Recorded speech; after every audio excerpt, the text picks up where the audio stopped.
I'm Anne Sproul, an amateur photographer living in Plean. I'm a retired scientist from the NHS. I'm Parsifal James Hurst, known as PJ, and I'm a professional dancer. I'm Leslie McDermott.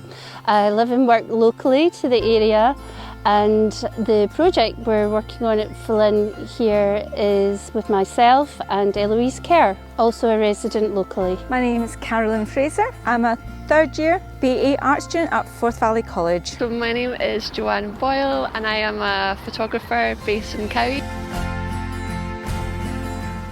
I've been involved in the Stirling Photography Festival for the last 3 years, and through that have been introduced to Scene Stirling, and it's given me an opportunity to do a project in the Eastern Villages, and loving the time and opportunity to enjoy the community in Plean and take photographs in this lovely park. My idea is to look at Plean through the eyes of people who have lived there all their lives, and like myself, who've moved here in the last 15 years. I'm really interested in the sense of place, and people who've always lived in a place, and people who see it through the fresh eyes of an incomer, and the stories of the people and the families who've lived there. So I really want to do a photo essay to capture lives as they're lived today in Plean.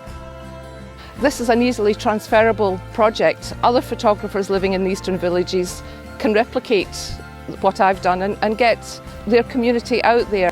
We've lived through a difficult year. The mines have been closed for many years now. The history of the village has changed. It's now evolving. So I really want to capture just ordinary people living here, having businesses here, and get some stories. I've been creating a dance piece around locations of Stirling and Bannockburn based on the Battle of Bannockburn. I learned a lot about the history and learned a lot about what went on, a lot of Robert the Bruce's intentions of utilising the location and ways in which to win the battle. What I've done with the piece, and actually to come to the final result, is that after creating movement on all the locations, which represents the particular areas and symbolising through imagery, through action words, and bringing it all together to show the history. When I'm dancing it and performing it, I'm thinking about all those bits and those locations and what happened when I was creating the movement for that particular phase of the battle over the 2 days.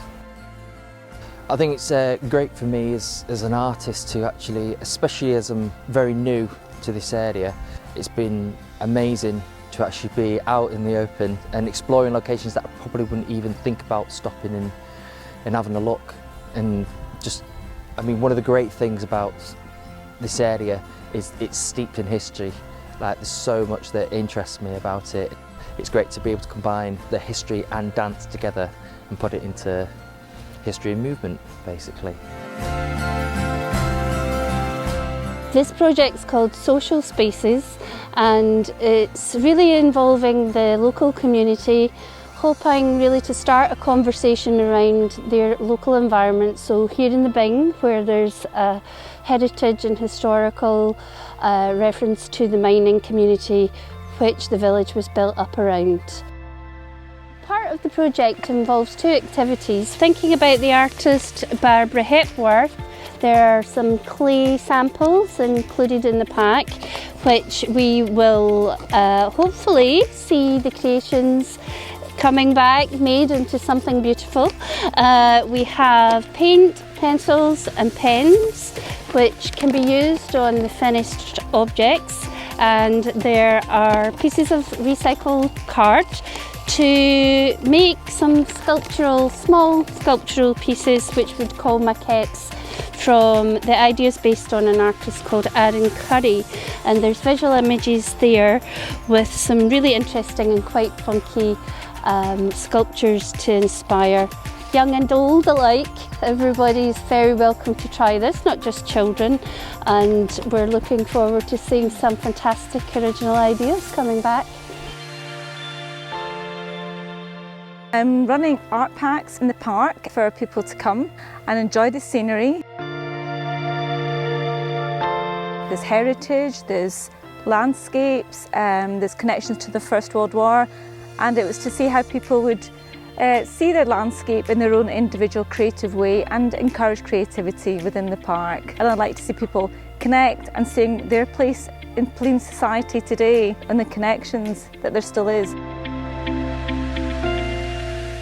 My idea was to come up with a window display that would create an art trail throughout the village, to try and get as many families and people involved so that they can express their creativeness through their own art displays.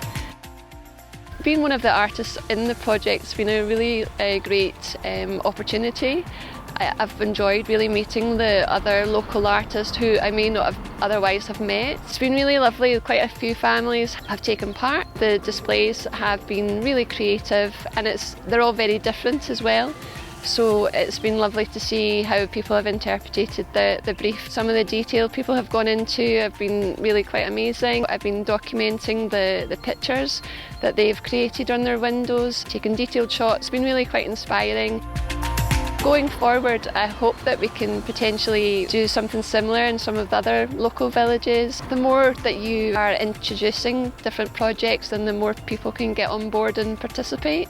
And then I think if some other people see what's going on, then it gives them the opportunities to ask and find out and potentially get involved. Just like to thank everybody that has participated and helped to make the project as successful as it has been. Hopefully we'll get to do something again very soon.